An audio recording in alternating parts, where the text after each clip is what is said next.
Good morning, everyone. Russell Wright, Network Empire, ThemeZoom.com. And I am just starting my first cup of coffee, and I'm so glad that I can see that you guys are here. Looks like we have almost everybody.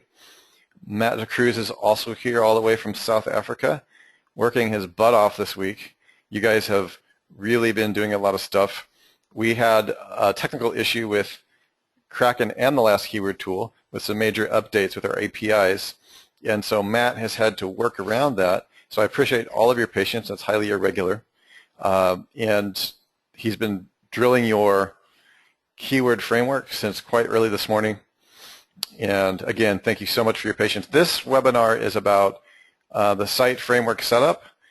And we're going to move from that into the WR1, getting your first silo and content up. Now, what Matt and I was just talking about is the reason that he set up the modules the way that he has is one of the tendencies, for whatever reason, of many people, including myself, I would say, in my early years of developing websites and online networks, is the tendency to never get it done, like not get the buy button up even, or not get a website done, to spend so much time in the planning phase or even in the research phase that you never execute a financial transaction online. Isn't that right, Matt? And so, yeah. It just never happens. Yeah, it never happens. And part of that over-planning phase is kind of this thing about not pulling the trigger and not connecting the fact that even one silo can make a sale.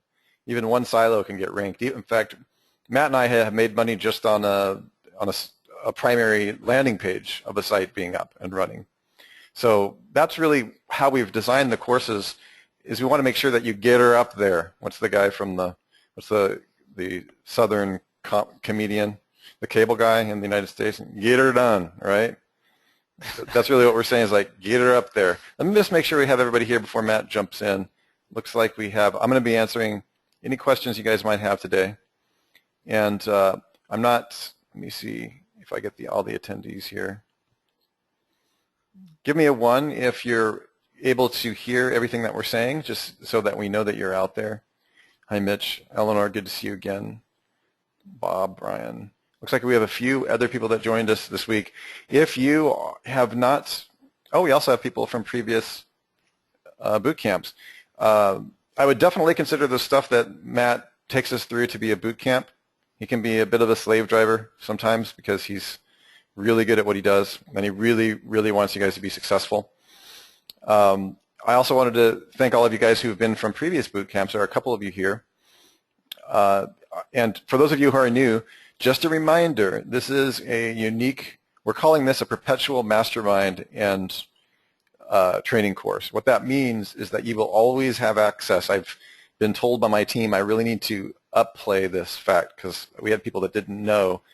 Every boot camp, you will never pay for this Tech Foundation training again, and it will always be usable as a voucher against a time in which is inevitable that you will be able to attend a live ThemeZoom Network Empire event. These are expensive events, and so people are always surprised when they pop through and make their first 30K online or their first 100K. We have people that were with us 5 years ago who couldn't even sell a ClickBank product online, who now have clients that are paying them 5 and 6 figures a month. Yes, it can happen to you.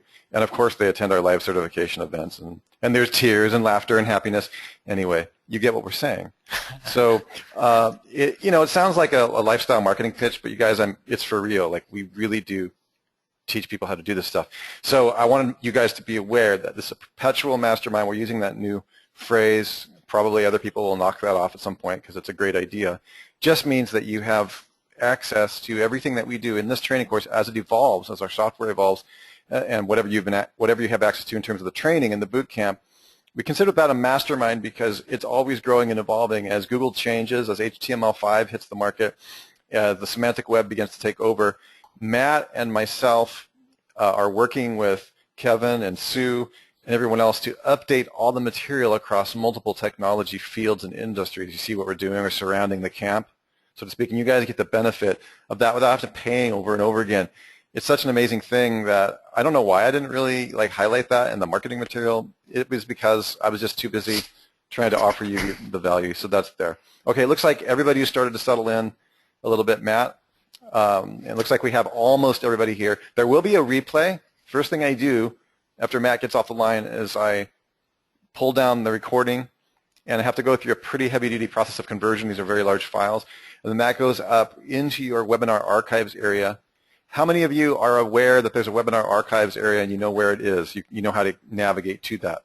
It's a very valuable area. Give me a 1 if you're clear, and 2 if you are not sure where that is, because we should navigate and show you where that is to make sure that will be available to you after this call.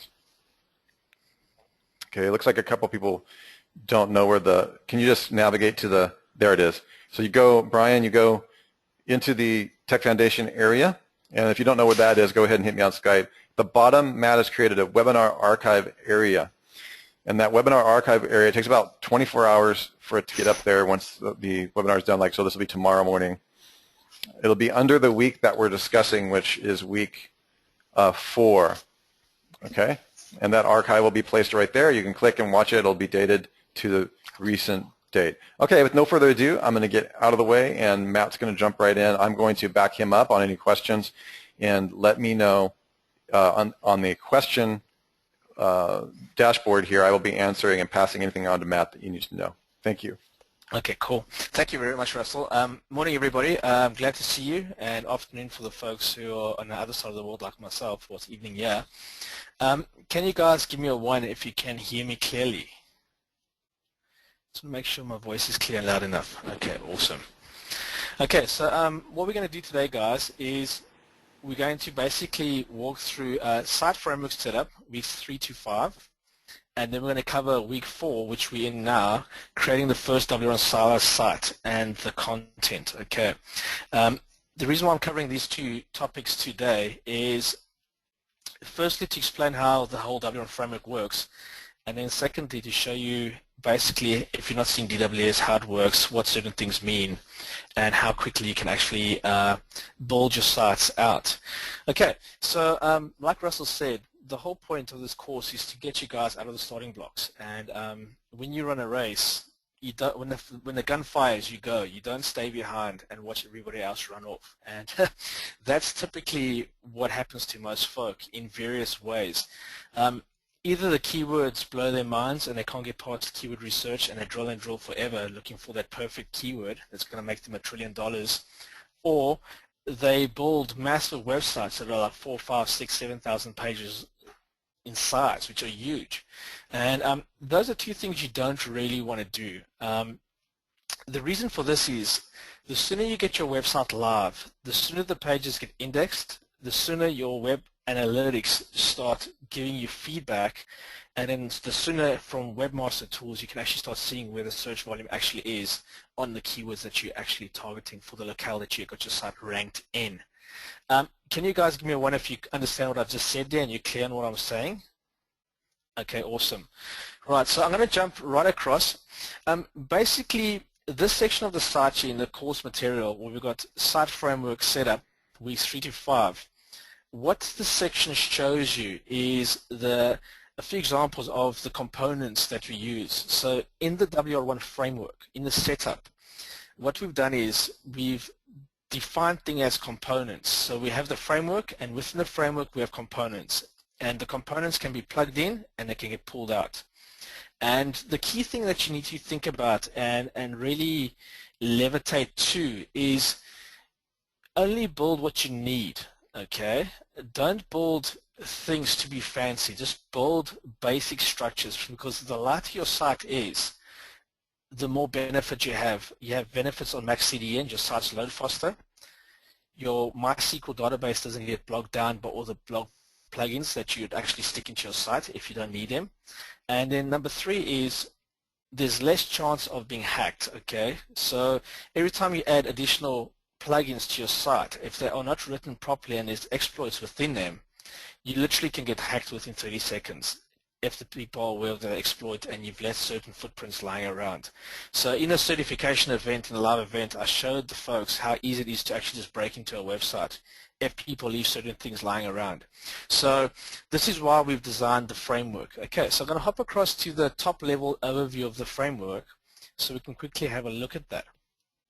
Okay, so what we've got here, guys, is essentially our server, and this is where our website lives, and this is the WR1. Okay, now when we speak about the WR1s, we should think about them as a unit. It's like a box. Okay, and within this box, at the minimum, we've got our money website. This is our primary website, and we've got our broadcasting blog. Okay, I like to nickname the money site the transaction engine, and I like to nickname the primary blog the broadcast engine.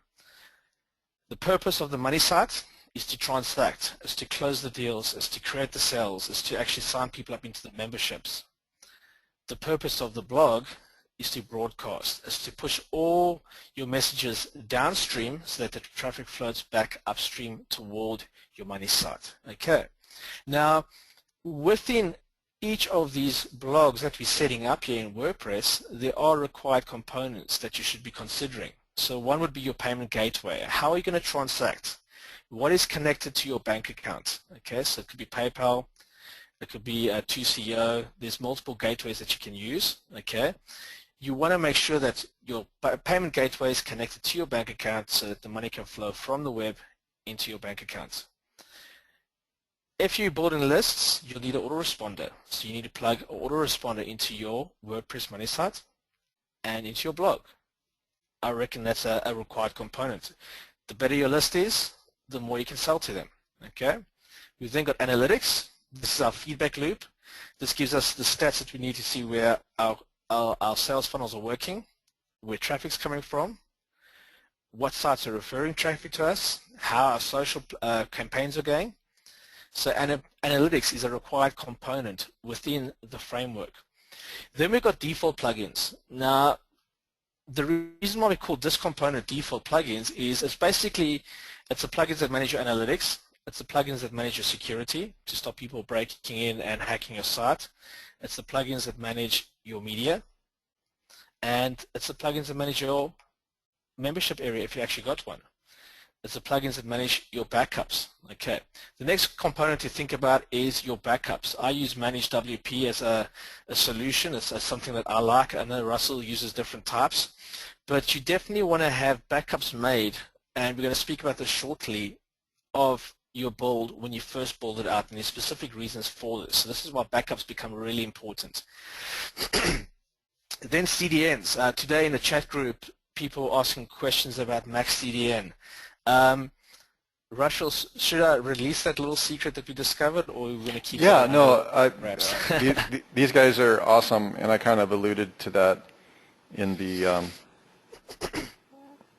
in the Skype group. I'm completely fine with that. If you guys, part of what I want them to be aware of is to be able to think independently, about the different pieces that we're offering, because a lot of the pieces that we put together, and yeah, so definitely tell them. Okay, cool. Guys, content distribution networks pass on domain authority to your site, and it happens literally within 2 to 3 days. You actually see that little bump that it gives you. And the way this works is when you set up your CDN and you start migrating your images and your files and your pages across to the CDN, which is getting cached over there, those pages are inheriting the domain authority from the actual big CDN network. And what basically happens is, like with Max CDN, for example, if you tick the SEO canonical checkbox in Max CDN, what that actually does is it does almost like a 3-1 redirect and pushes all that love back to your primary site.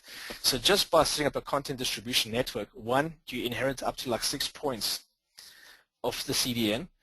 2, your site loads much faster, your page speed increases tremendously, and 3, you've got like international reach. You actually can distribute your stuff much more. And also in the header information, when you actually set up your CDN, it looks like your site's being called from multiple servers, just the way it's set up. So there's also other benefits for that as well. Okay. The second last component that we use here is the one feed, and this is also a mechanism that can be used to actually bring domain authority back to your site.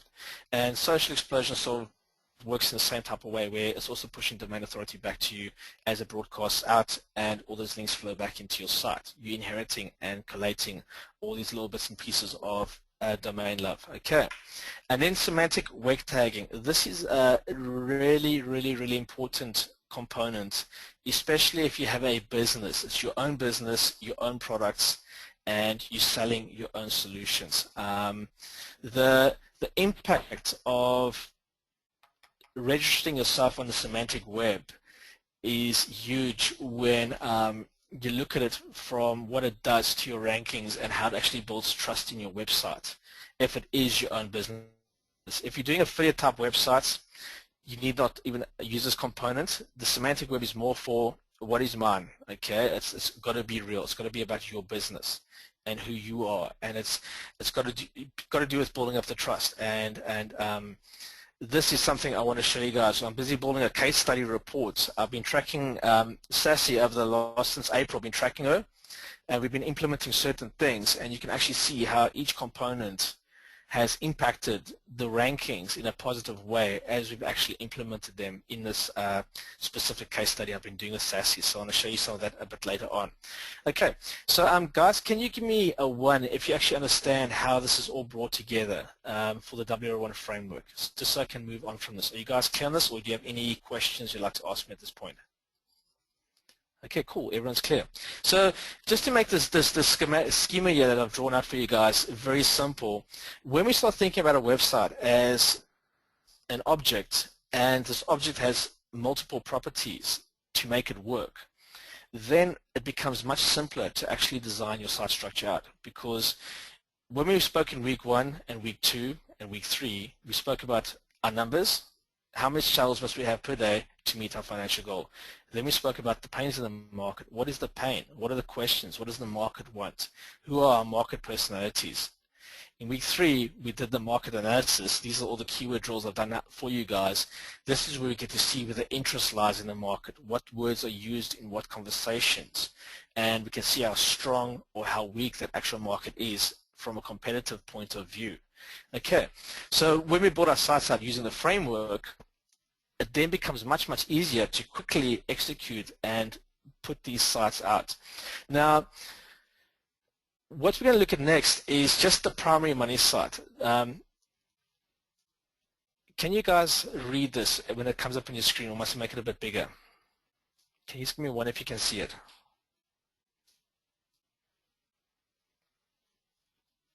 Or should I 2 if I must make it bigger?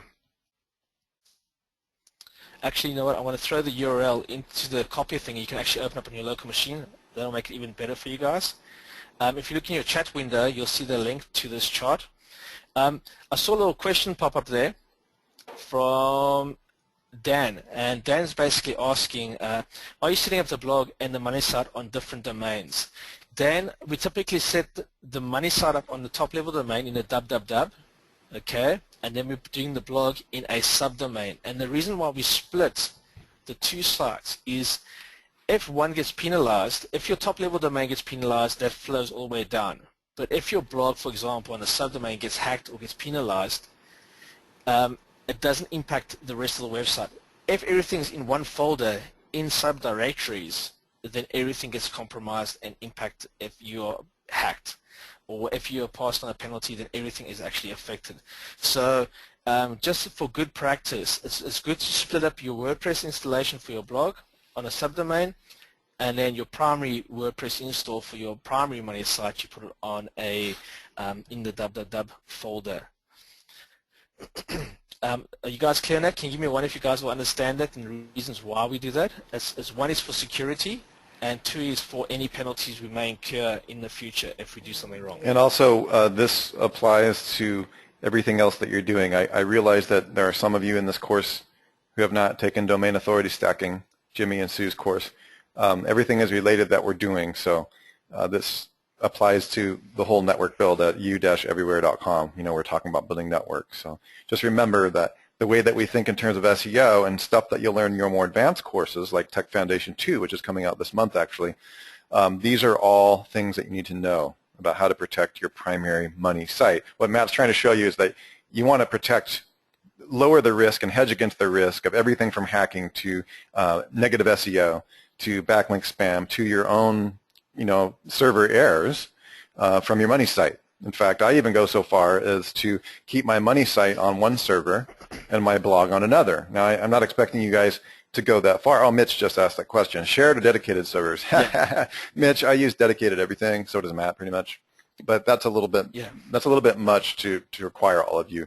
As you guys get into your larger, we have literally thousands of websites, guys. So there's no way that I wouldn't get one of my machines actually can run, 1,500 PinVid blogs on it and has what's called hot swapping and hot caching.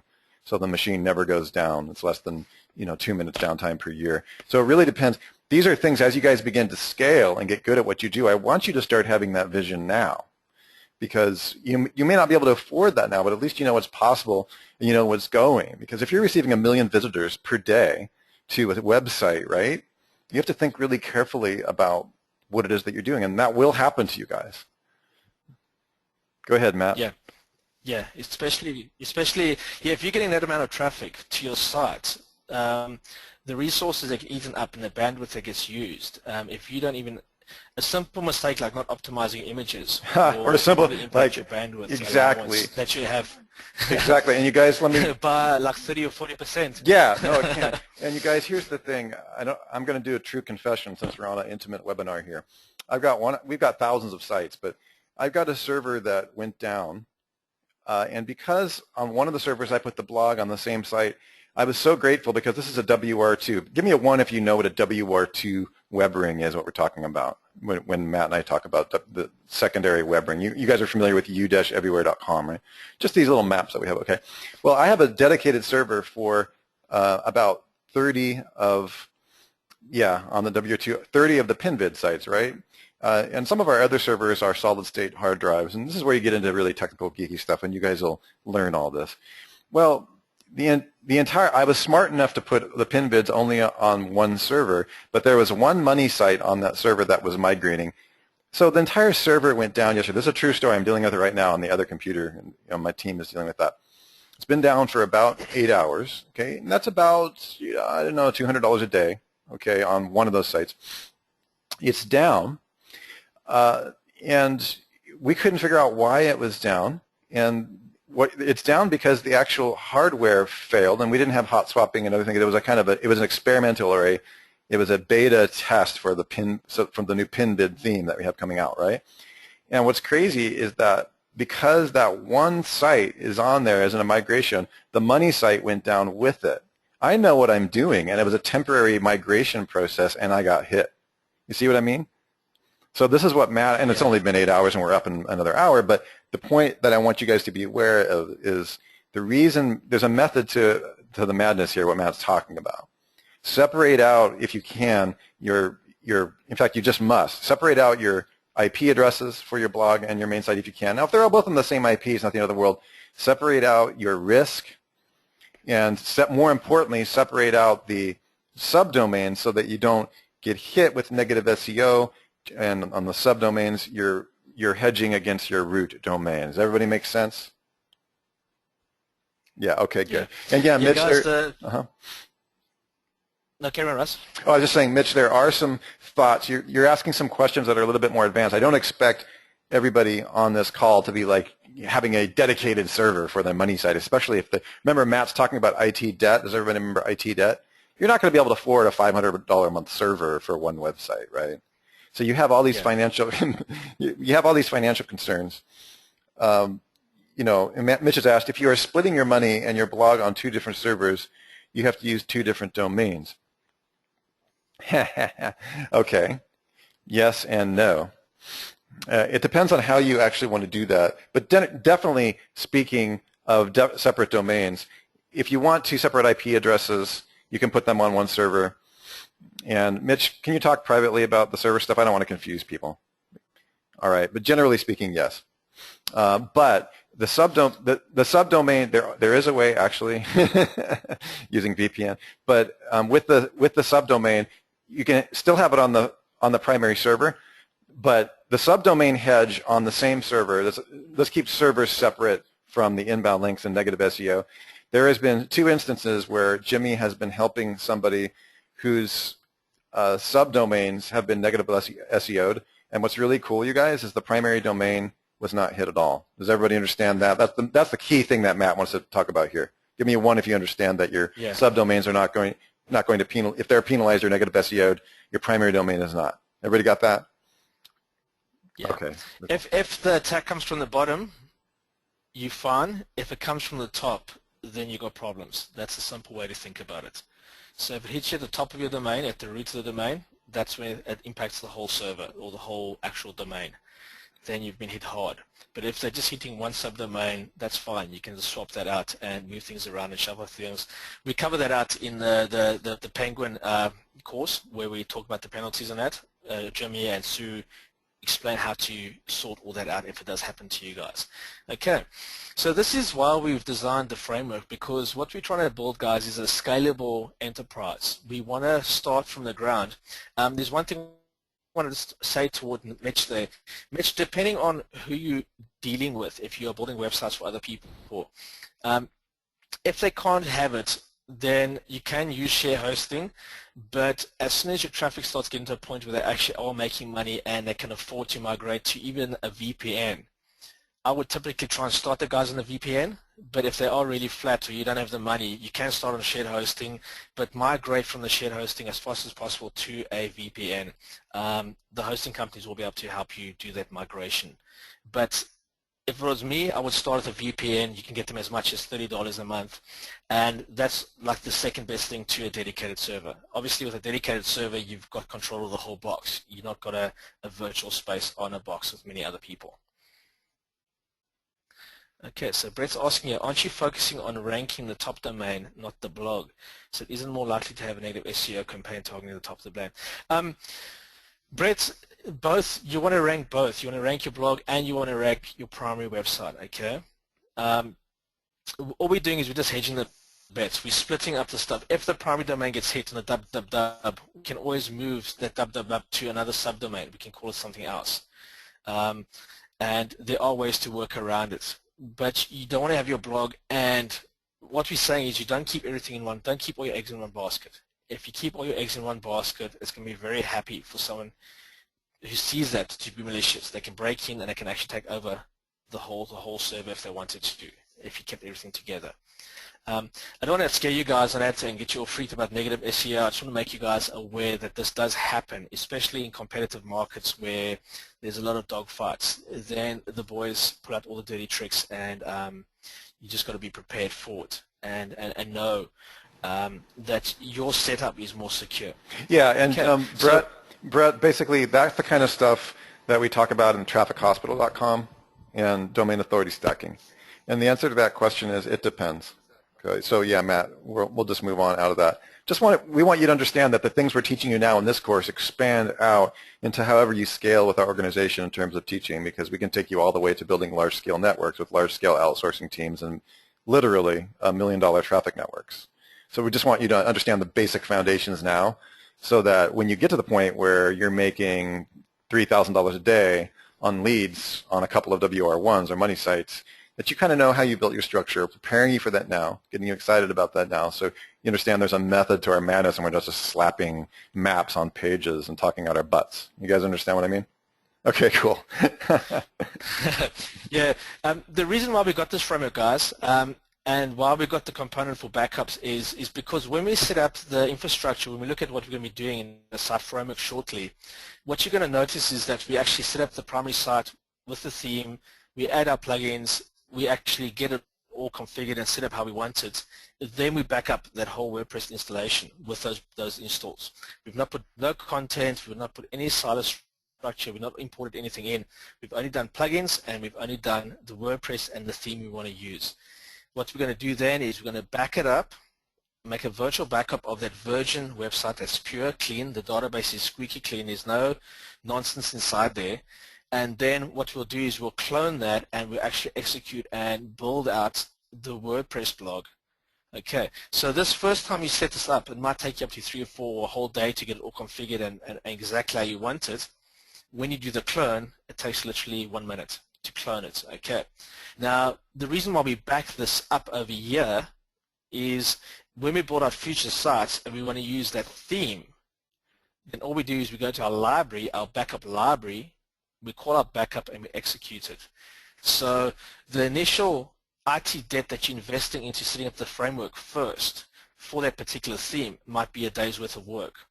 But moving forward, once you archive it and you stick it in your library and you have a proper naming convention and you order your stuff out, the execution becomes 1 minute. So every time you rebuild that type of look and feel, you're literally saving a full day's IT debt just by doing that. Okay, so I'm going to take you through that process briefly, but this is why we've drawn the framework out for you guys to actually see this, and I want to talk you through the logic of why we have it. Okay, so I'm going to hop across now to the primary site, and I'm going to give you a top level overview. So I've clicked on the next tab over here, and let's just make sure I'm following.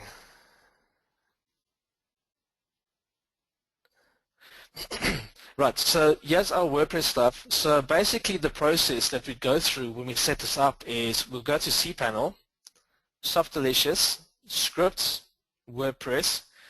You install the WordPress, you go through the software setup, you put your database settings in, you put up the site settings where you want it in, your admin details, you choose your language, you select the plugins you want, and in advanced options you can tweak a few things for locking down how many times people can log into the site and that. You click install. That little process they're using Softalicious takes literally 15 minutes, and then that's that website up on your domain. Okay. Then what I suggest you do is go into WP config file on your server and make sure that you have the right locale for the country you're in. And the second thing you want to check is the salts. I don't know how many of you guys know what salts are? It's what's used to create your keys and for security. You'll find it in there. There's instructions written in the wconfig of where you can actually go and get them. But I strongly recommend getting the salts. It's like 3 lines of code. You copy and paste in that file, save it, and that tightens that whole story up there. Once it's set up, you'll then go get your plugins, install them, and in this example I'm showing you, we're adding DW Silo plugin. We're adding a Google XML Sitemaps plugin. At the moment, I've just got Yoast Google Analytics, Yoast SEO, and Yoast Local. Yoast Local, I've found there's an actual bug in there. I've been looking at this. There's an issue when it's non-US. Okay, so for me, with the SASE site, I'm going to just basically hand code using a text widget. I'm going to go to the Yoast plugin, copy and paste the schema, and then I'm going to actually put into a text widget and drop them onto my site and get rid of the Yoast plugin, just purely because of that. So it's just something I've discovered recently. Kevin and I were looking at that and we found that. And then if you're doing videos, your video sitemap, okay? So that's basically the setup, and you can see we've got very minimal plugins, okay? We're using as little as possible. That's just typically how I like to build my sites. I don't like to have 30 or 40 plugins in my blogs because they just create problems. And if there is an issue, you have to go and deactivate every single plugin to try and find out which one's causing the problems. And it's just a lot of time waste, and it's a big time suck. Okay, I see the questions are flying in here, Russ. Should we just deal with a few of these? Yes, we should. Okay, let me go ahead and... Roy is saying he's paid extra to his hosting to back up the site on a daily basis. Is this sensible? It is. You always want to have a backup separate from your hosting company and never be dependent upon your hosting company, trust me. So you want redundancy, and redundancy is, I've got 3 different kinds of backups. One goes to Amazon, one goes, then there's server-to-server backups, and then we have the hosting company. I always upgrade my contracts. They do claim to be backing your stuff up daily. When you're dealing with large sites with millions of pages like I am, I don't trust that. And managed hosting will stop helping you once your pin-bid sites get to a certain size. They'll call you up on the phone and say, I'm not backing you up daily anymore. These sites that we're doing in the course in the basic, they should be backing you up. But here's another thing. Some hosting companies, depending upon who they are, tell you that they're backing it up, and then you never find out that they haven't been doing it properly until you're down. Okay? So you want to go ahead and do a couple of backups on your own. And, yeah, use your hosting company. But the one thing I would recommend you guys, I'm not trying to freak you out, but don't relax when your hosting company says they're backing you up. Go ahead and make your own backups in your own copies. Matt, I'm sure, would agree with that. I have a few issues with hosted companies backing up. One is if you're using cPanel, the backup ends up on your own domain, and you don't want that because I will find it and I'll hack the database and I'll take it from you. so Yeah. you don't want to use the cPanel backup No, unless definitely not. it gives you the option to push it to the cloud. Okay, guys, keep your stuff in the cloud away from your domain. You never want to keep your database backups on the same domain. That's just one thing you don't want to do, because if it's not zipped properly, or if it's just leaving a .sql extension, Google will actually pick that extension up, and we can just do a Google search and find it. And if that's your membership database, well, we've got your whole user list in seconds. So always back up to the cloud, and just like Russell soon always say, only tweet ourselves. Another one to add to that list is only back thyself up. I use WP Manage. That's what I do, and then from there I push my backups for these normal business sites to Amazon Cloud, and I store it up there. Okay, that's just the process I follow, because I know Amazon is much more secure than anybody else. They take the security. It's just a good solid system. They're not going to fall over, and I know that my backups and my backup libraries absolutely. hosted there and it's safe. Yeah, that's a good one. And some of you have asked about plugins that do backups, like WP Backup, and there's a few others out there. As long as they, one thing I would say about those is they don't do a terrible job when the site is a certain size. But as soon as you go past a certain size of site, which you won't on your WR1s, yes, Mitch asked, is WR1 and the primary money site the same? Yes. WR1 means your first web ring. Yes. But it's a little bit weird because it's not really the site. You can have multiple sites in the WR1, Mitch, so both the blog and the money site are WR1. But when we say WR1 primary money site, we're talking specifically about your bullseye. That is the primary transaction site at which all traffic should end and create a conversion. So, try different things. Guys, if you have questions about your backup solutions, we've used a lot of them. We've tested a lot of them. So just give us a ping in the Skype group, and if we have used it, Matt uses WP, what you just said, Manage. I use WP Remote sometimes. They've done a very good job. As long as these services are robust and solid and under continual development, generally speaking, they should work. General rule of thumb is if the site's too big, yeah, I've pushed. When you do your backups of your initial site, your W1 when it's still version, you'll find that's going to be like probably 300 meg. You back up that whole directory. That's with everything. If you just back up the site, then it's going to be much smaller, be a few meg. So I've done up to like 500 meg, and it's done it pretty easily. So you have got space to move when you back up your plugins and the whole actual installation. Okay.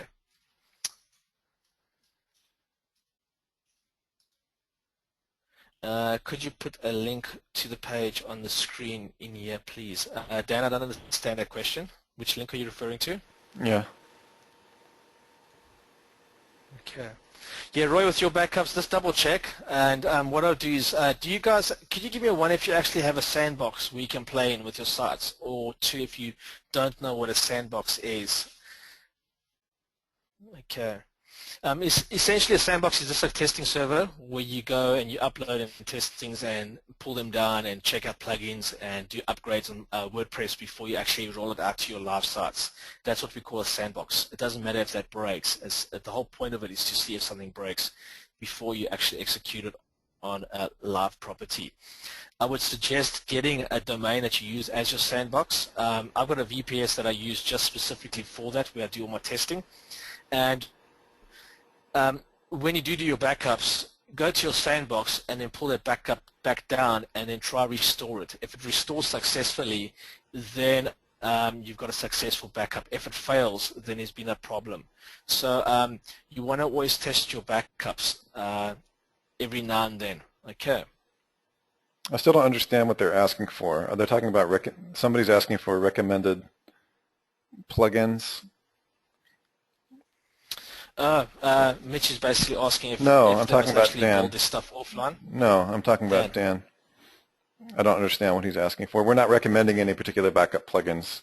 If you go to look at a couple of them out there, but the one that Matt is using right now is Manage WP.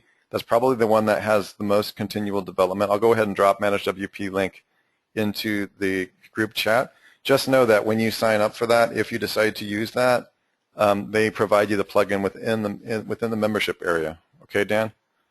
So in fact, actually, I will drop the setup WordPress that's on the screen this minute, not talking about plugin.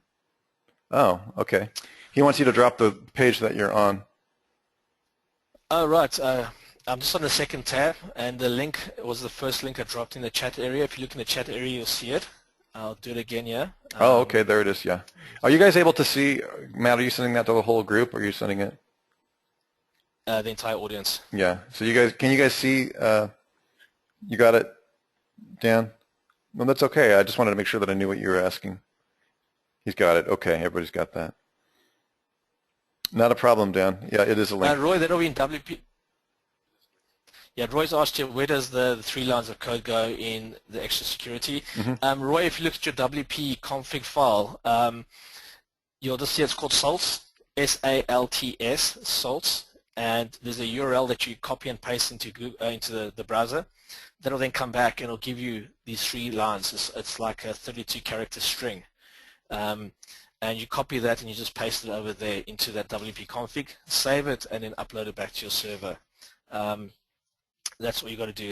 It's not difficult at all. It's pretty basic. But that just helps with setting your cookies so that the cookies are secure. It helps with when it's creating passwords. It uses those salts to randomize things up. So it will take that whole string and then jumble it all up and then generate a password off that. Okay, guys. So yeah, that's basically the money site. Now the mirror of the money site is the broadcast engine, and it's basically the same process that we're going to be doing. Okay, to set that up. We can have a look here quickly on this one. We're going through the same process again, but the only difference is when we built our primary, we can then clone our blog, and it literally saves us almost a whole day's worth of work, because you don't want to go reconfigure every single plugin again. That's the only reason why I say clone. One thing I want you guys not to do is clone and then make a copy of a clone. So you have a parent, then you have a child, then you have a grandchild, and then you have a great-grandchild of clones. You don't want to clone a clone, a clone, a clone. You want to always take it from the original and clone it once. You don't want to take the clone and then make another clone of a clone, then make another clone, because what happens is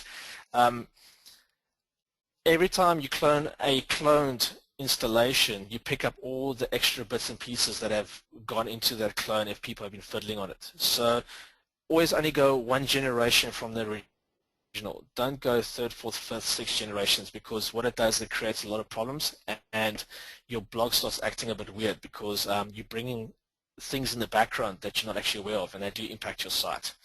Okay, what's the last thing we have here? This is the components. So essentially, when we look at the W1 site, we've got PayPal as a gateway that goes through to it. We've gone through this, or analytics, Google, Webmaster Tools. This is really good. You want to have analytics from the time you go live with your site, because that's your feedback loop. And as soon as you start getting indexed and you start getting ranked, Google's going to start testing you. They're going to start on the more traffic type of keywords. What they'll do is they'll throw a few impressions your way, and they'll start seeing, okay, do the people actually respond to your website? And if they do, then they'll feed you back a little bit more. So don't worry about building the perfect website, okay? Get the site live and then tweak as you get the feedback loop. Because what that does is when you start seeing where the traffic keywords are and where the traffic's coming from, then you can go back to silos, you can actually start optimizing them, and you can start integrating those words that are there, because now you've got the feedback that says, okay, these words actually have got traffic, and Webmaster Tools shows us that. Okay, so I'm going to hop back to the site framework here quickly. In the site framework setup, weeks 3 to 5, what you'll see is I take you through building your project. I give an overview in the video. I then show you how to install WordPress. If you've never installed WordPress, I'm just going to show you a few of the screens. We've gone and mapped out everything for you guys. We've given you step-by-step guides, which are very clear, and they show you step-by-step. So you can see over here, log in, click on this, click on that. You've got your guide all the way through the process. So if you are new to this all, we've mapped all this information out for you. So our process is basically we install WordPress, we activate our themes, we install our plugins, then we create our subdomain for our blog, we create our clone, and then we push our clone across. When you get good with this, literally you can have it all done in a few hours. And then once you got your master one, back it up.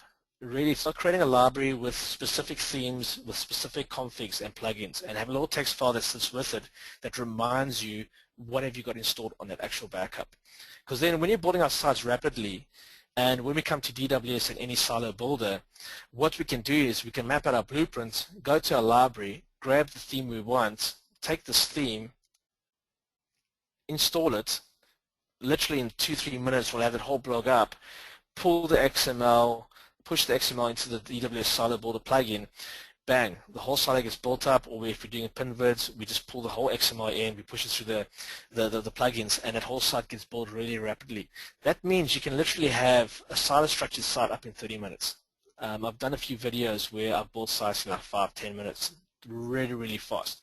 Okay, so that's what's possible once you get your infrastructure in place and you start building your archive of all your different themes. Okay, so when we jump to week 4, okay, after we set up our technical stuff, here's another reason why we do the technical first. I always like to get all the installations and all the fiddling and uploading and plugin configurations and all this stuff. I like to just sit for one day and just get it done, and it's out of my way. And I back it up, archive it, and I prep it. I get all my technical stuff done in one day. Then when I come back into week 4, which we are at now, then I start bolting on my silos, and I start thinking about what Russell's told us. So we start looking at the pains. How does our solution work? What are the headlines we're going to use? Who are we speaking to? Who's our audience? Are they male or female? What do they want? How do they like to receive their content? Do they like watching videos? All those ideas for marketing start rolling through my head, and I start putting those ideas together as content into my actual page. Russell's going to speak about, Russell, are you going to still have a chat about the ADNA and the VDNA? I think it's on week 5 or 6, isn't it? I'm not sure. Yeah, well, we just talk about articles and stackable content. Yes. So that's going to come as well, guys, where Russell's going to talk and give you some ideas about how he thinks when he actually writes his articles and what he does. So you'll get that information as well. So what we basically do is we create a silo in DWS, we map out the silo, we export it out, or we write our content depending on the version you use. We then bring it to the blog, and then bang, we stick it up and it's live. The whole process starts running really fast. But what you need to realize here that it's an iterative process, okay? You're going to be running in a circle till you build your whole site out. And the circle is going to start with Kraken, TLKT, DWS, any silo builder, mapping out your silo structure, importing it into your blog, writing your content, getting it populated. When it's all up and ready, you walk away from it, you come back, you start looking at your next silo, Kraken, TLKT, DWS, export silo, XML out, import it in, get it up, optimize it slightly, and you map your silo structures out.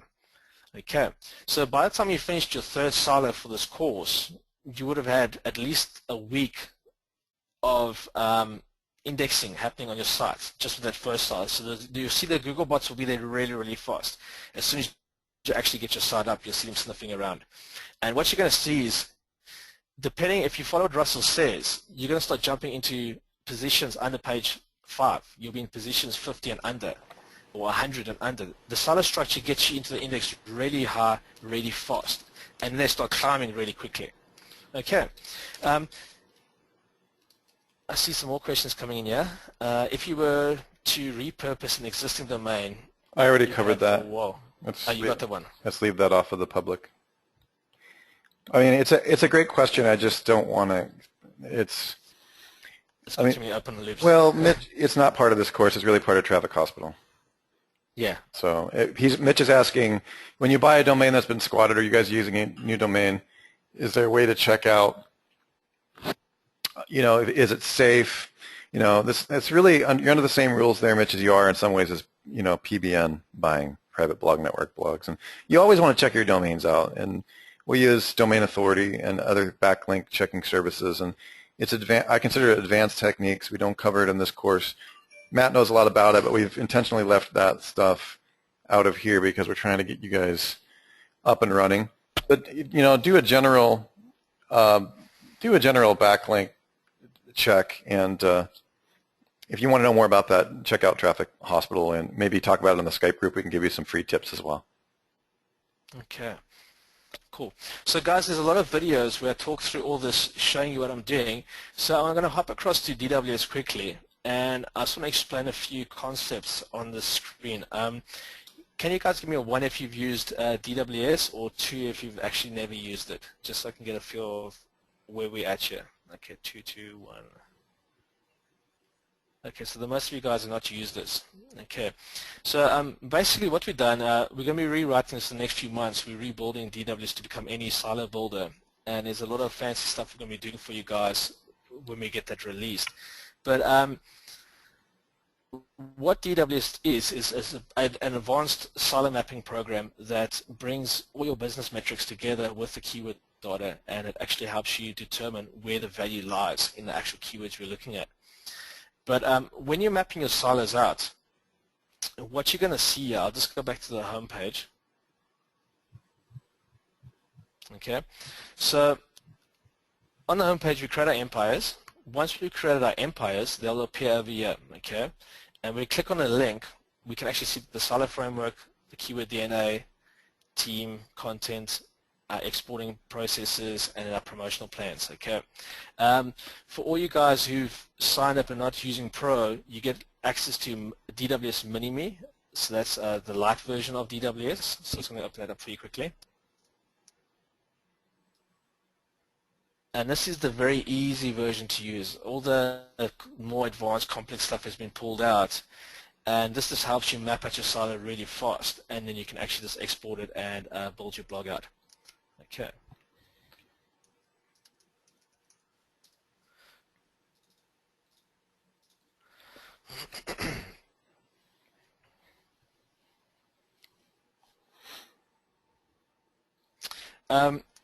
Roy, you're asking, is there an easy way to export from Kraken to DWS? Yes, you just export that CSV file.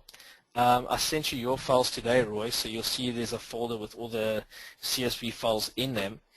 Essentially what you want to do is you want to go to, when you come from Kraken, you want to go straight to import my keywords. If you've not used DWS, I strongly recommend using Mini-Me. It's much simpler and not as, actually that's the wrong window. Where is it? Yeah, there's the chats. It's much easier to get your head around it, okay? So the first thing you want to do is you want to click on import. So you click on that link, and it takes you to import screen. And what you do is you point to the CSV file that I've exported out for you, okay, or what you've exported out of Kraken or TLKT, and essentially you just select Kraken or last keyword tool. So it's going to be Kraken Vom. You're going to select. You're going to go browse. You're going to go to your. This is the folders that you have, okay. So whatever you want, you simply go to it, or you go to your discovered one, and within these files, you'll find the interesting keywords. Here's all the keywords I've drilled out. That's typically what it's going to be for you guys. You simply just click on one of those, click open, and then you press import, okay. Once you've pressed import, go to your business rules and filters. This is all covered in the videos, and by now you should have a feel of who your competitors are after going through Kraken. You'll actually be able to see who the market competitors are. And go to Moz and look at the domain authority, okay? So if they've got a domain authority of 50 or 60, then simply just push it up to 6, okay? If it's like in the 20s and 30s, make it a 3, okay? And fill in your business rules. Most of the stuff's pretty basic, but if you know your numbers, you can just fill them in here. If you get stuck, please Skype me so I can actually just talk you through this very quickly and explain it to you. I don't want to do it now on this call because we've covered this in detail in other videos. But once you set up your business rules and filters, then click on Keyword Decisions. Okay, it's the first tab over here. And what the Keyword Decisions screen does is it'll take all those keywords you've imported in, it'll process them, it runs them through 17 checks, quality checks, to see how good these keywords actually are, and if they meet their business rules and they actually have conversions, and then it comes back. Now in week 1 we spoke about, okay, how many sales do I need to meet my business goals? So the CNV column stands for conversions, and if you hover over the little exclamation mark, it tells you what it is. Okay, so this is pretty basic what we've got here. We've got the keywords quality score. When we click on that link there, what that does, it actually shows you the breakdown of all the checks we've done on that actual keyword to see if it's worth anything. Okay. So on the left here, we've got the actual index that shows us the traffic to profit funnel, and it's color coded so you can see the colors match. Okay. And as we go through each thing, basically what we're doing in DWS is we're looking at the traffic, click-through conversions, we're looking at on-page conversions, we're looking at our development cost, we look at the potential sales income, we then do our income versus expenses, and it tells us whether it's profitable or not. And you can see over here where things are failing, okay, where costs are too high. And then it gives us a score at the bottom of the page. What's that score of that keyword? So looking at the backlink development cost, it's quite expensive to get ranked for this keyword, which is makeup. It's a huge keyword, okay? So that would be a keyword we wouldn't potentially use if we couldn't afford to go for it, okay? Now, CMP is competing pages, SV is search volume, this is monthly search volume, CNV is the conversions, okay, based on our business rules, TTR is time to rank. This gives us an indication that if we start applying the principles that we teach in Network Empire, where we're doing domain authority stacking, when we're applying the proper optimizations, when we're actually applying semantic things, it takes all these things into account, and it gives us that time to rank for a conservative point of view. It's not fastest, it's conservative, okay? And it's because everybody does things at different times, okay? So if we look at wedding dresses as an example, we've got 88,000 searches a month on that keyword. We can potentially get 220 conversions if we're selling wedding dresses or we're in the wedding dresses service, okay? Time to rank 8 months, suggested backlinks 106, okay? SSA's suggested supporting articles, and the number is 26. There's often a lot of confusion around this, okay? But when we think about Kraken, we're dealing with themes, and within the theme, we've got multiple keywords, right? Can you guys all give me a 1 if you understand that principle?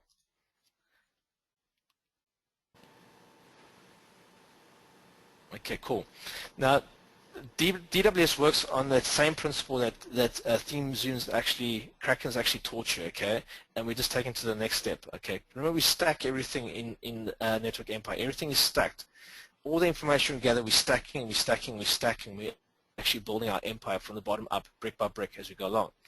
Now, what this SSA column is looking at is actually how many articles should we consider building out within the wedding dress theme. So if wedding dresses was our silo, underneath wedding dresses, what the system is saying to us is that we need roughly about 26 articles within that whole theme.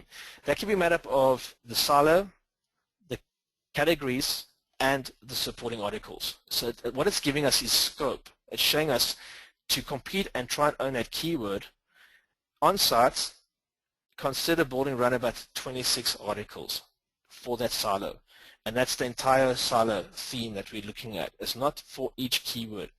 So if we moved wedding venues, or sorry, if we moved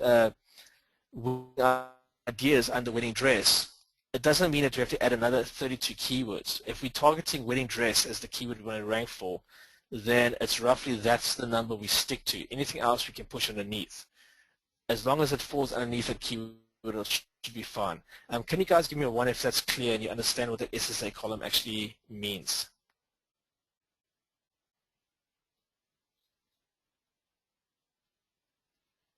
Okay, cool. Seems like most of you guys have got that.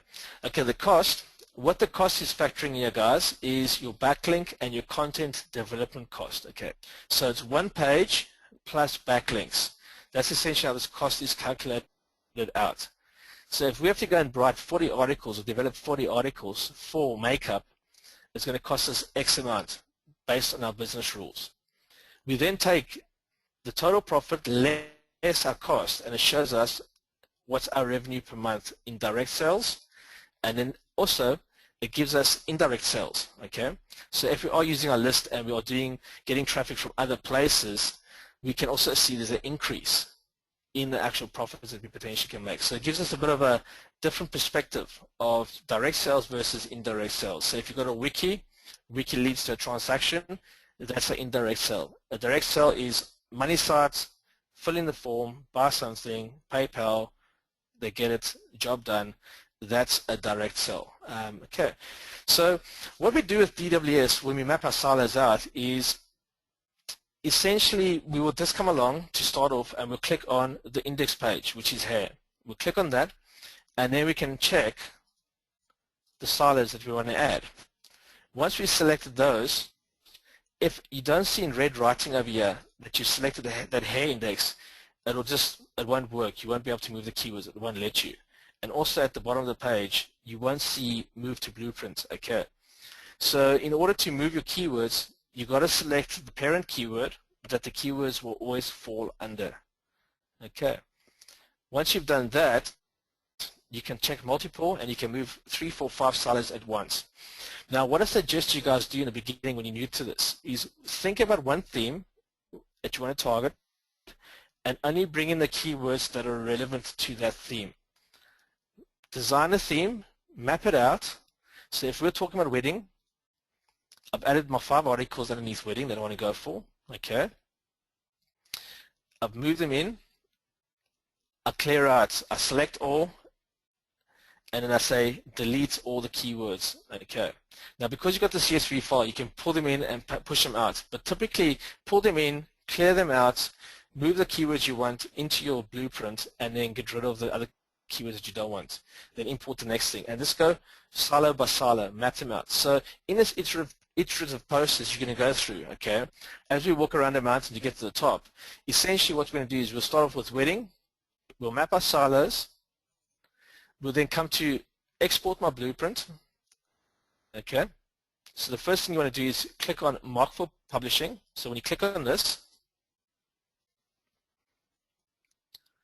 you go to your first silo and you'll actually select them, say mark for publish, you press the publish button, and that will generate and create the XML file. So what we'll do is if we're doing the wedding silo here, we'll essentially select that first silo and we'll say approve for publishing. We'll click this button.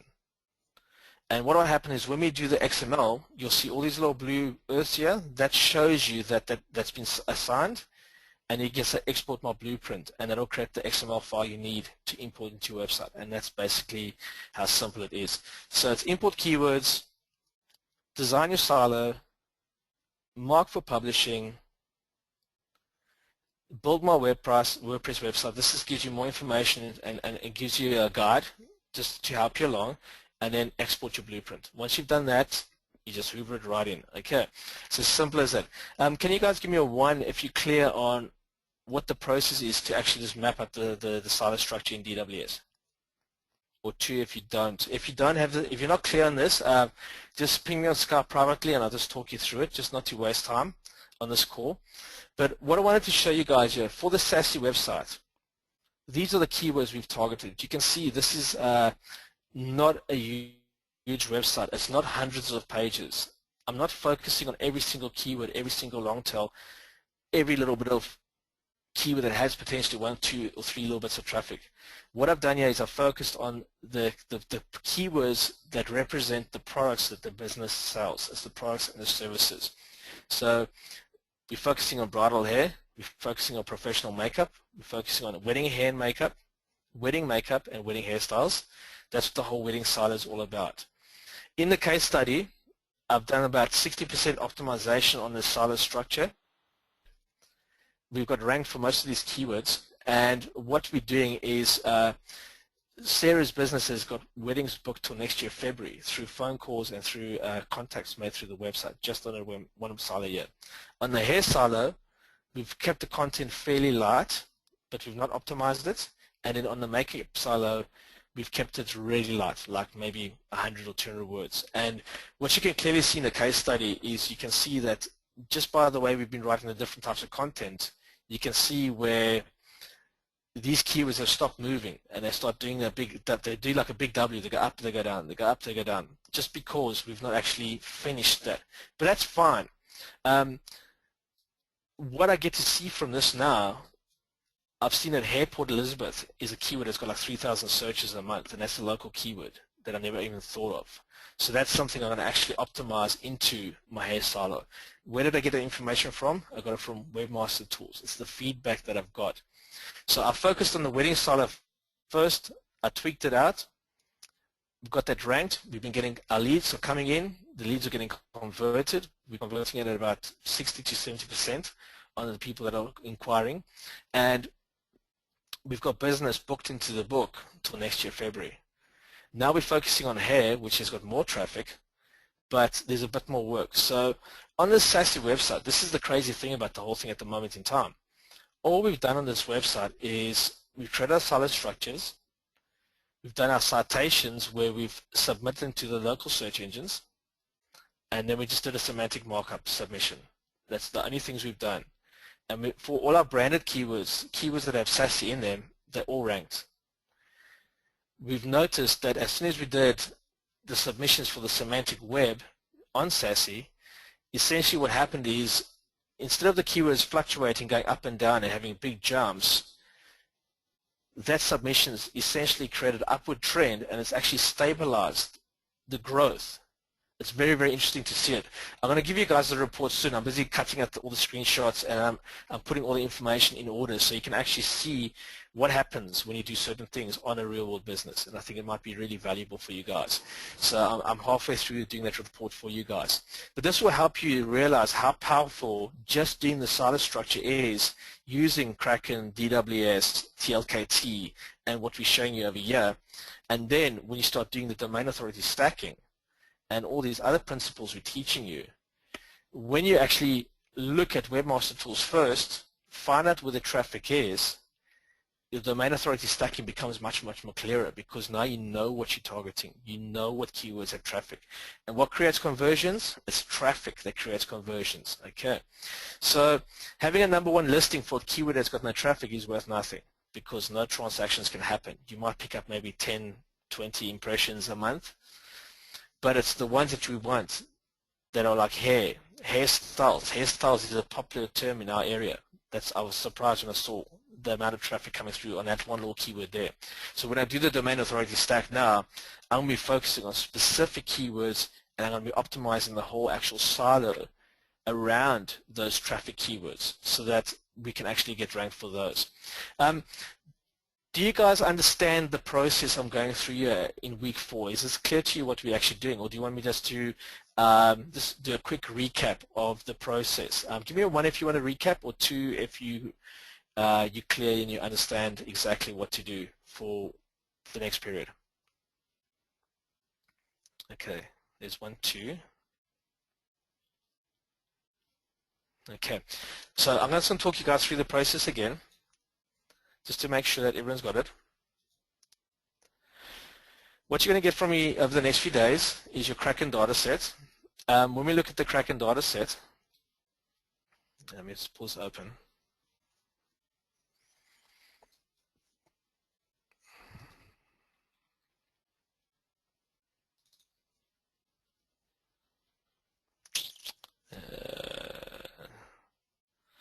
What can we do?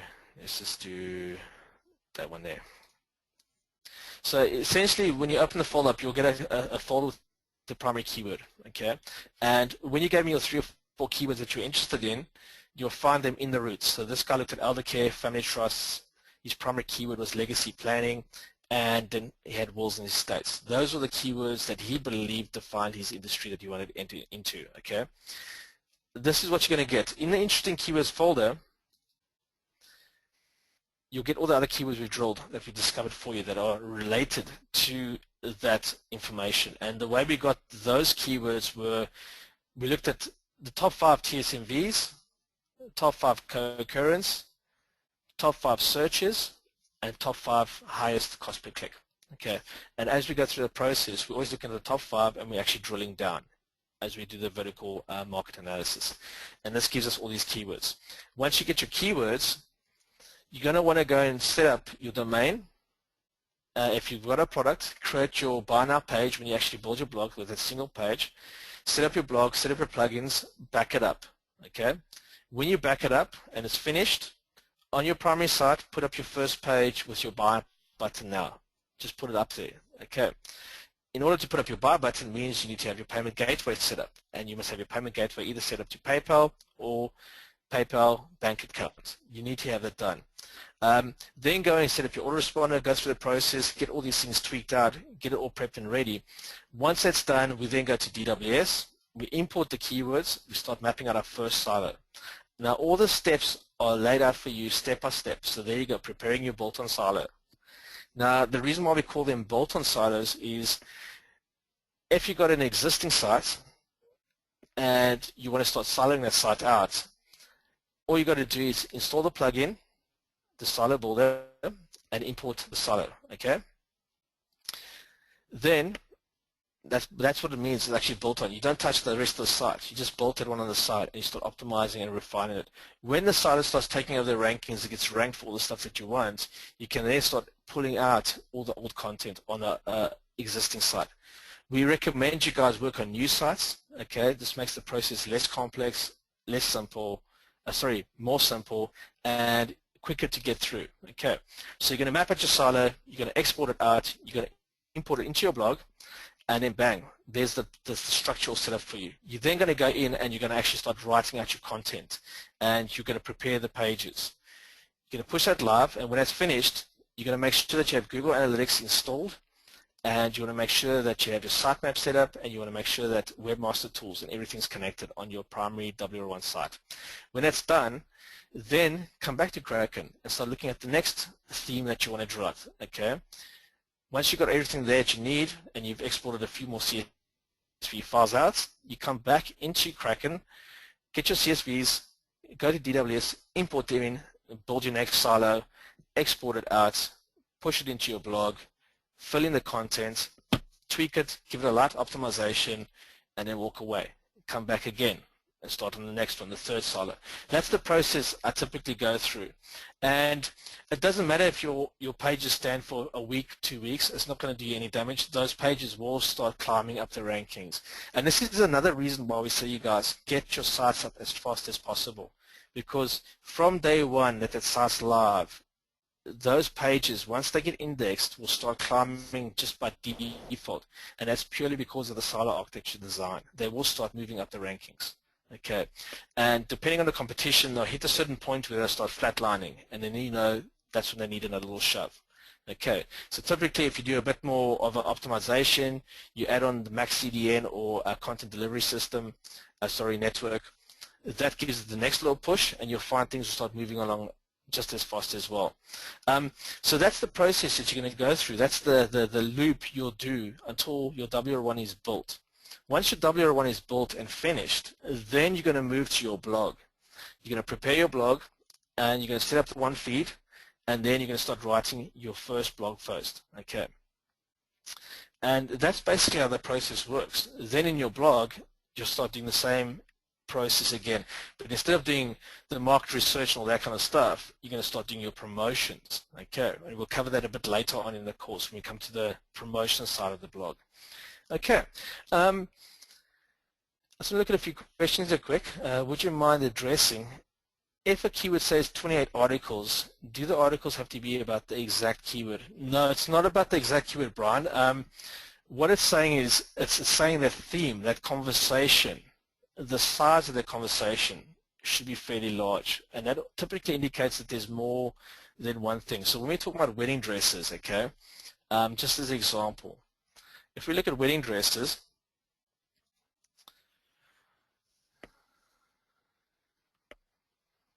okay, this is look at wedding. On this wedding silo, what I've done here, I've done bridal hair, professional makeup, wedding hair and makeup, and wedding hairstyles, okay? And these are all the categories of the wedding silo. And at this point in time, I've not added the supporting articles, Okay. Now, I will come back later. If there's specific things you want to say about bridal hair, we can then start fleshing the site out and making the site deeper, adding more content. I typically do my supporting articles only later on when I look at the analytics and I can see that we're sort of hitting the flat lining, the pages, the keywords not climbing the rankings anymore. Then we can come and actually build out 5 or 6 or 7 articles, how many articles underneath it, get them set up, and that gives it a bump, okay? What you want to do is when you think about your theme, think about the whole story. So if we look at weddings, Sassy deals with wedding hair, they deal with professional makeup, they do wedding and hair makeup, and they do different types of wedding hairstyles. We can go even more granular, especially under wedding hairstyles, and we can have a page about each type of style that they specialize in. And we can put the photos, we can show the before, the afters, we can show the wedding shots, we can tell a whole story just of one hairstyle. And that gives us that little bit more extra depth, okay? You never want to copy the same keyword over and over and over and over again. So example would be, let's just say you're dealing with a specific type of telephone or mobile phone. Let's just say it's a Sony Ericsson XYZ. You don't have Sony Ericsson blah, blah, blah, blah, blah 100 times on your page through your site navigation. Okay, that's just looking for trouble. You're going to get penalized for over-optimization. Rather, look at your website from your market personality's point of view. So if you were the client and you were looking at your page, what does this navigation say to you? What do these keywords mean to you? What is it that I want? What is it that I'm looking for? Okay, and that's how we go about mapping out the story. Okay. Now, when you get to, like, say, 28 articles, when those numbers get so high, typically that happens when the competitors are strong and they've got a high domain authority. You can either write more content on site, or when you do your domain authority stacking, you create more clusters on the DA side, i.e. backlinks. Okay, so you've got to keep that balance. If you're needing more trust and more domain authority, build the domain authority and add a bit more content and see how it moves. So it's almost like a give and take. It's a push and a pull. That's typically what I work on doing when I go to get my sites ranked. I look at, okay, how much can I really say? I don't want to sit and write a lot of rubbish because it costs me money. So if I've told my story and it's clear and it's all I can say and I've hit like the maximum threshold, because sometimes you're drawn to keywords and you just can't get any more keywords, that's all there is, then that means your website's going to be primarily driven by backlinks and domain authority and promotion, okay, to get the rankings. If it's a deep content and there's a lot of keywords and a lot of conversations, you can flesh your site out more. Is that much clearer for you, Brian? Does that answer your question? Okay, cool. Guys, when you're mapping out your site structure, think about the theme, think about the conversation, imagine that person's in front of you and he's just walked into your shop and he's saying, hi there, I've got a boat and I'm looking for a battery to start the motors. Okay, what battery do you recommend? Then you as a salesperson are going to say, well, we've got 5 models. These batteries are 50 amps, these are 60 amps, these are 80 amps, and those are 120 amps. These ones have got thicker cells, they're specifically for the ocean, and they give you much more push, and blah, blah, blah, blah, blah. They cost so much. When we look at a whole story, we can really see how the story is stacked out. We've got different variations. Another way to think about how to write your content is if you're dealing with specific products. So you can go wedding dresses, then we can go brands, and then we can go different brand types or models within the brand at the supporting article level. So you can have wedding dresses, then have categories, you can have the different brand names, and then underneath each brand name you can have the different models that they actually make. That's a different way of stacking out your information, more from a product-centric base type of thing. Okay. Can you give me one, Brian, if that's cleared up that for you, if you're clear on that? Excellent.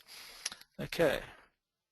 Yeah, Mitch is asking, SaaS is a service-based business. DWS and Kraken are not recommending city, town modifiers to a keyword. Are you not using them? What I do is I use, because the locale is small, Mitch, what I typically do is I put my city modifiers in the actual context in the copy on the page. So I'd put, if you want to come see us at this address.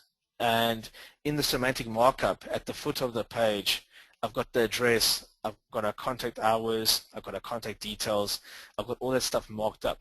So because the website's more focused on services, I'm not really bothered about all the other locales, but I am getting ranked for those locales because when I did my citation submissions, with citation submissions, you want to duplicate the information that you put out. Your address and your postcode and your telephone number must be identical to whatever's on your site, and you run it through all the citations. Then when you do that, that helps you get the locales that you're after. If you're building a big site where you're targeting maybe 50 states or 20 states or multiple locales, then that's when you start considering either building them out in subdomains or actually including them within the site navigation. Does that answer your question, Mitch, or clarify what I've done there? Cool. Because you can see essentially we're focusing only on one city at the point in time. We're focusing on Port Elizabeth, and there's one suburb which is essentially warmer. But the search volume, there's hardly any traffic for it. I think there's only one keyword in that whole city which they use, which is basically hairstyles, Port Elizabeth. That's the only one keyword I've found that's actually got traffic on it. So from my point of view, I want to try and rank from a national perspective in South Africa to give the company the exposure, because then we pick up bigger contracts through advertising agencies, through modeling agencies, for television. We can get all the makeup artistry jobs over there, hair and makeup, and they pay out a lot more money. So in my back of my mind, I'm always thinking, okay, with this website, how am I going to maximize the amount of profit with what I'm going to write? That's always in the back of my mind. The reason why we started the wedding silo was for every one lead that we got the bride, we got the bridesmaids, we got the mother of the bride. Typically for every one lead, we get anything between 3 and 7 people being exposed to the salon. Okay, plus is a big ticket item. Weddings, they tend to spend more. We also know that with the hair salon business, if you get a person in your door more than 3 or 4 times and they become a local client, if they live in the area, you have them for a few years. So the LTV of that person is worth a lot of money. Okay, so that's where my mind, that's why in the week 1 we talk about the numbers, because when we clear on the numbers, it changes the way we perceive the keywords, and it also changes the way we think about what we're going to be designing when we actually design the site structure out. Does that clarify that for you, Mitch? I just wanted to give a little bit extra there to expose what sort of goes through my mind when I look at keywords and the data. Roy, you asked if I outsourced my citations. I just did it myself. There's only like 5 or 6 sites in South Africa that are worth using. So I've just put them in those. I know in the UK I think there's maybe like 10 or 11. Your citations, keep them local. There's no point having citations in America when your site's in the UK. It's not going to give you that much benefit. Okay, so with citations, I just keep it basically to what's local, and then we go about just doing a bit of a campaign to optimize them up. You can outsource it, but if there's only a few, just do it yourself and get the job done. It's not a big deal. Brett's asking here, for a local lead gen type site on dog grooming, would you suggest the following is laid out? Grooming city 1, grooming city 2, grooming city 3. In a different city, training.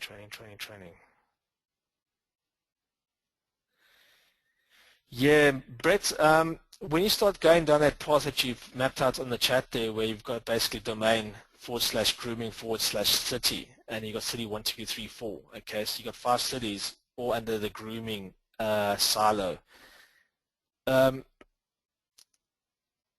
You got to think clearly about how you're going to develop your content. The content's going to be the challenging part of it, especially with those type of sites, because how much can you actually say that's going to be different from one city to another, unless you've got specific businesses that own that page. If you're renting that page out to those people, then you can add a bit about their business, which will make the page more unique.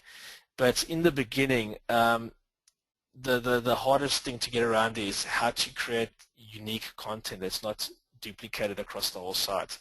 So I wouldn't say what you're saying there is wrong. I would say it's more of a content development challenge that you have to consider. You must think it through a bit more clearly to make that job much more easier. I know that when Sue did the dumpster website, that was one of the biggest challenges that they had, because how much can you actually say about a dumpster, or a skip as they call it in the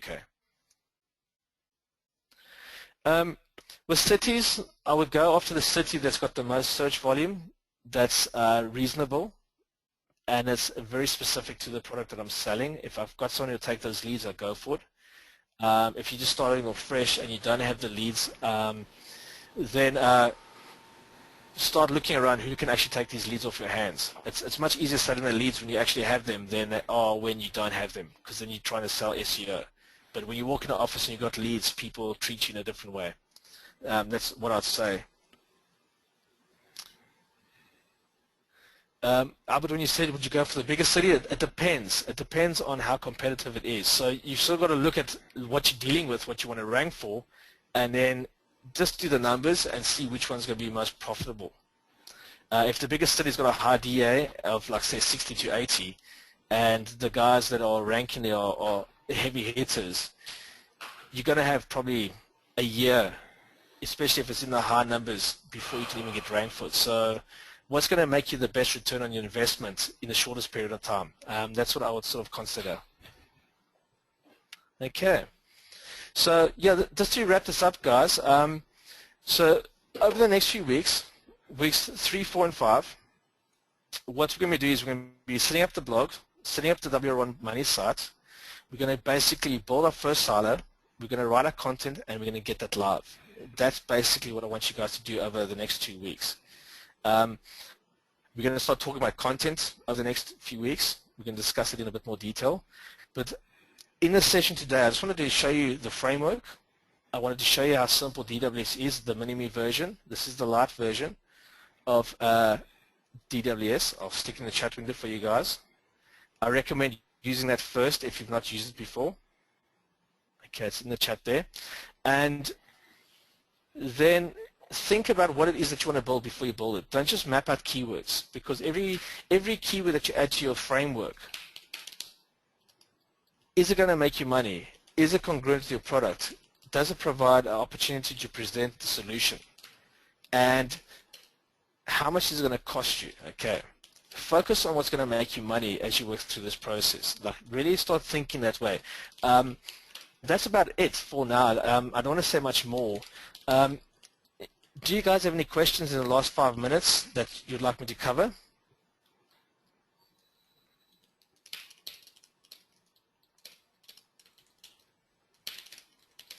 Can you give me a 1 if you're clear on what you've got to do for the next 2 weeks? Excellent. And remember, guys, if you get stuck, please Skype me. Don't headbang the wall and get frustrated. Just drop me a message on Skype. It's very easy for me just to remind you of what to do next, and then that'll help you get through this process much faster, because once you learn the system that we've mapped out for you guys, it just becomes a systematic process that you run through, and once you've mastered it, it becomes much easier to teach to the next person that's going to work for you. Yeah, absolutely. And but just before we wrap this up, you guys, how many of you have a shopping cart system or a buy button already prepared and ready to go up on your site?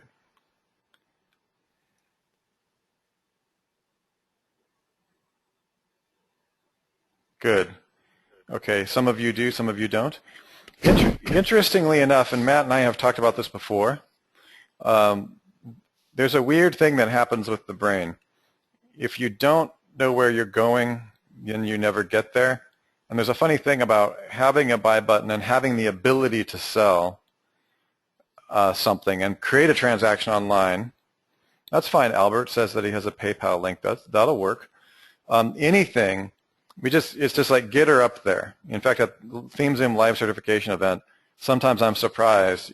People have paid a decent sum of money to be there, and they don't have the ability to receive money yet. And one of the things that I did there was like, okay, I'm going to buy a product. Like literally, we whip out our Network Empire credit card.